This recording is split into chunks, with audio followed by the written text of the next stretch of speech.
plus que jamais, la question de la responsabilité, elle est au cœur des stratégies et des préoccupations des grandes enseignes. Elle recouvre de nombreuses dimensions, le respect de l'environnement, la protection des données personnelles, l'autonomie des collaborateurs, les questions d'inclusion, de diversité, le Made in France et bien plus encore. Et aujourd'hui, effectivement, nous souhaitons nous concentrer sur la question de la responsabilité au travers de la relation client et nous l'aborderons sous deux angles. Nous nous intéresserons d'abord à la capacité des marques à inciter leurs propres clients à avoir une démarche responsable. Et dans un second temps, nous nous arrêterons un petit moment sur la question de l'autonomie des collaborateurs au service de leurs clients.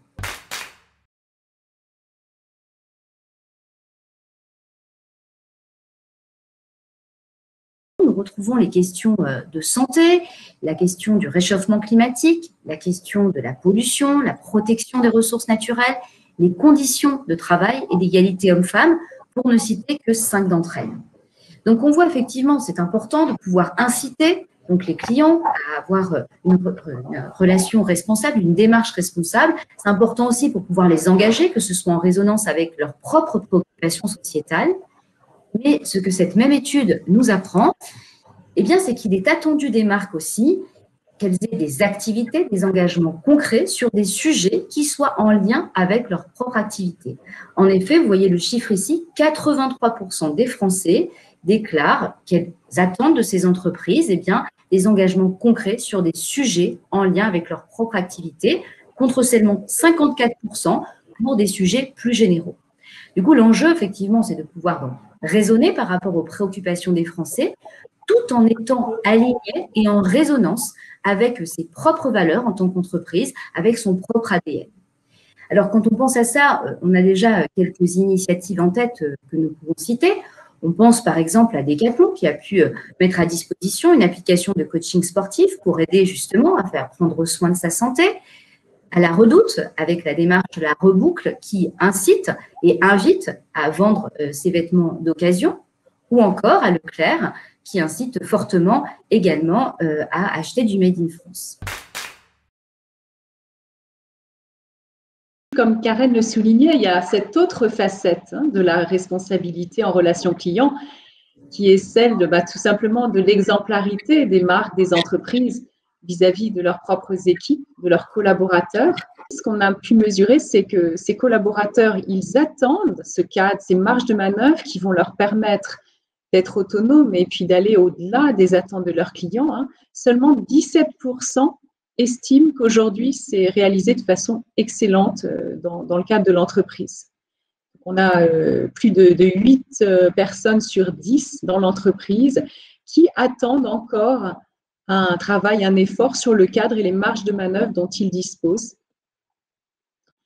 Peut-être pour poursuivre, on voulait partager avec vous quelques dimensions de ce que cela recouvre. Vous avez par exemple tout ce qui est autour des valeurs, des engagements de l'entreprise qui va promouvoir la confiance, le lâcher-prise, le droit à l'erreur. Vous avez aussi les outils, les modes de travail et comment on peut responsabiliser ses équipes vis-à-vis c'est très d'actualité, du télétravail, des horaires, des congés. Certaines entreprises vont même jusqu'à laisser choisir les salaires. Vous avez ensuite les rites, les routines qui prennent place au quotidien avec des circuits décisionnels sûrement plus courts, plus réguliers.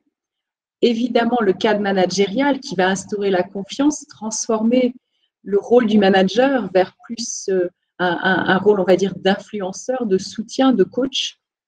Et puis enfin, la formation qui va viser à plus de polyvalence ou les indicateurs de performance qui sont de façon souhaitée beaucoup plus sur les résultats que sur les moyens.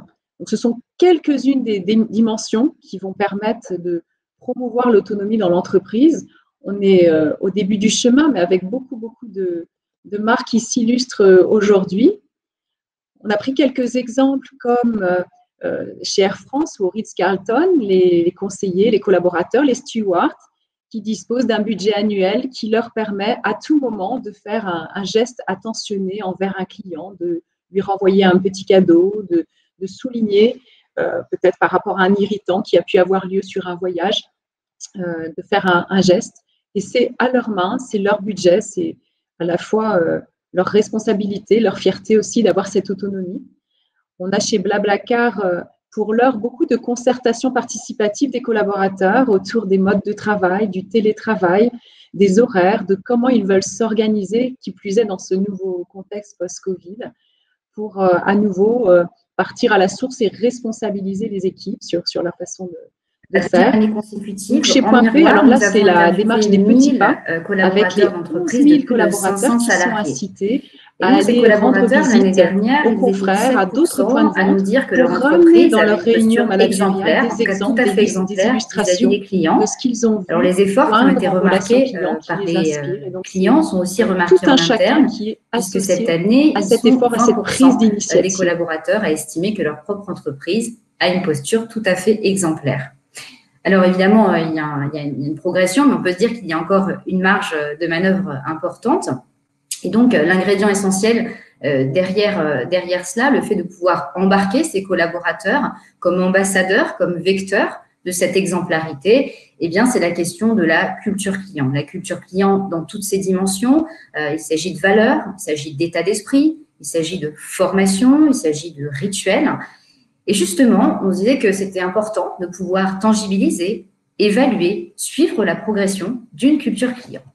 Et donc, Kantar et Bearing Point lancent cette année un score inédit, le C-Cube. Alors, C-Cube pour culture centrée client. Donc, l'objectif de ce score, évidemment, c'est d'évaluer la culture client. Et on va mesurer derrière 3 questions principales. D'abord, s'il est simple de servir les clients dans une entreprise, si les collaborateurs ont plaisir à le faire, et puis s'ils sont soutenus en termes de moyens, mais également en termes de management pour y arriver. Alors, on vous révèle en avant-première ce score inédit, C-Cube. Le résultat, tous secteurs confondus, est de 72 sur 100, mais évidemment, il couvre des disparités entre secteurs et au sein d'un même secteur. Donc, l'intérêt, c'est de pouvoir le mesurer au sein de son entreprise et d'avoir cette donnée pour benchmark. Et puis, bien sûr, d'en mesurer l'évolution au cours du temps. Le 8 juin, donc un webcast dédié à la problématique de la culture client reviendra sur ce score C-Cube, mais également sur les bonnes pratiques en la matière. Peut-être en synthèse, ce qu'on retiendra, donc, c'est un indice stable, mais des évolutions contrastées selon les secteurs. Les leviers de performance, toujours sur ce pilier de l'émotion et aujourd'hui de l'adaptabilité, de l'agilité. Comment on crée cette proximité à distance aujourd'hui, mais aussi dans la durée et à l'échelle. Et puis enfin, la culture client qu'on peut désormais mesurer